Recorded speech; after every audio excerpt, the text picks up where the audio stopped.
Hello everybody, Admiral Black here. And John Princeton. So, we want to do a video for Pokemon, #Pokemon20. Yep. Right? And I just wanted to personally talk about the experience that I have had with the Pokemon games growing up as a child. My first ever Pokemon game was Leaf Green. And I started with Bulbasaur. I was that noob who started out with Bulbasaur because he was on the front of the game. I thought you had to pick him to progress through the story. And Pokemon has been a really, really big part of my life, of my childhood. I didn't get out much as a child. I was always kind of like stuck in my house. So I played video games to pass the time.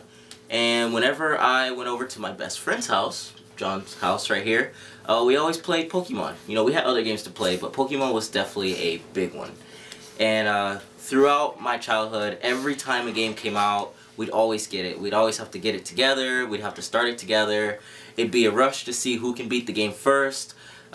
Granted, John, again, not only did he always beat me in battling, because I'm not a competitive battler, I kind of just played for fun, he always beat the game before me. And I don't know, did you have fun, right? Yeah, well, it's very interesting because my first game was Pokemon Red. And I remember, because I was pretty angry because I wanted blue. And a big thing, my dog has a toy, our dog has a toy. Yeah, he's always active whenever we turn on the camera. Yeah. So basically what happened was, I got Pokemon Red. And I was mad because I thought that if you got Red, you had to get Charmander. Mm-hmm. And Charmander, to me, is the lamest starter out of the three. So I wanted Squirtle, and then, like, I cried and I cried. And even though I was, even though you, of course, you get a choice between all three starters, at the end of the day, I was fine with having Pokemon Red, so I got Squirtle, and like you said, Pokemon really has become part of our lives. Mm-hmm. Even going as we have a tradition where when a game comes out, we take turns choosing who gets what game, and then, like, for example, when a Pokemon game comes out, I buy both games and I give him one. Mm-hmm. And then, like, when the next game comes out, he buys both games, and then, like, he gives one to me. So it's become a tradition not only to buy the game, but it's also become a tradition to, like, he gets to choose or I get to choose. Yeah, we always take turns. Yeah. And it's just kind of become that way. We've always had this kind of fun just picking games and playing them and seeing, you know, who gets what and trading and whatnot. I remember there was a time where I didn't have, what was it, a 3DS, right? Yeah. And John actually bought me a 3DS just so we can play Pokemon Black. Yeah. Pokemon Black and White. Pokemon Black came out. Yeah. So which was fun. It was funny because when Pokemon Black and White came out, I just got a DSi. Right. I remember it was the blue DSi, mm-hmm. and you didn't have one, so I was like, well, what's the fun of playing this if I don't have a friend to play with competitively? So I remember buying you a DSi, mm-hmm. and then buying you Pokemon Black. I had Pokemon White. Yeah. And it was probably one of the... It's an experience that we look forward to every year, every 2 years, yeah. when the Pokemon game comes out. And it's more like a tradition now, where, yeah. like...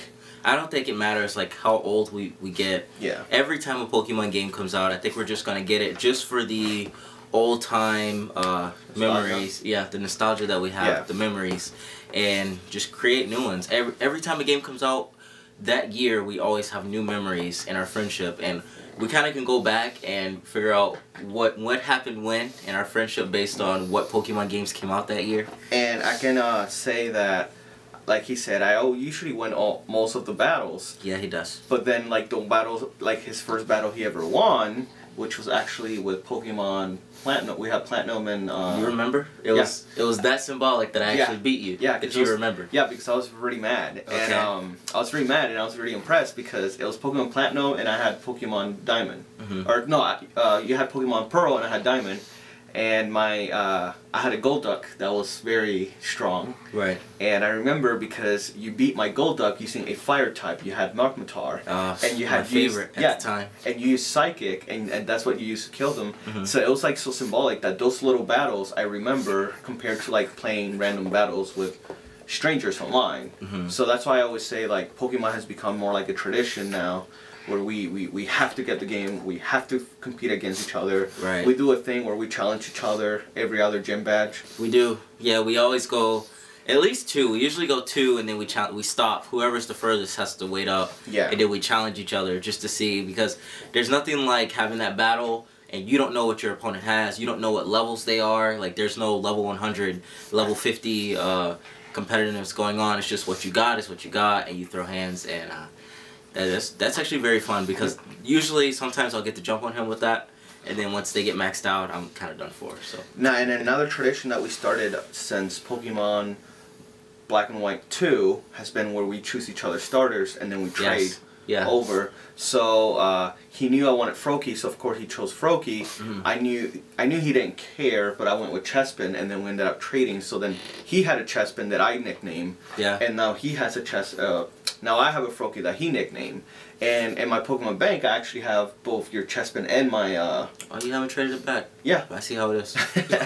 In my Pokemon bank, I actually have a lot of Pokemons that when you see, they're Pokemons that he gave me that were nicknamed, or vice versa. And it really does add to the dynamics and to the what I like to call the 4th dimension, or the 4th door, you know, like, of Pokemon, because it really does add like a when it becomes a tradition like this, it actually does become something that you look forward to a year. It's like another Christmas, like another birthday, it's like another holiday for us. I agree.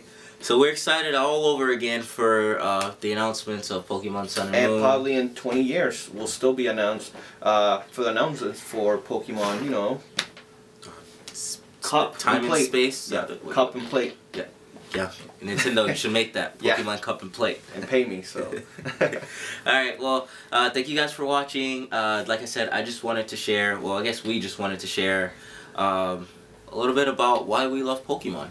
So, yeah, thank you for watching.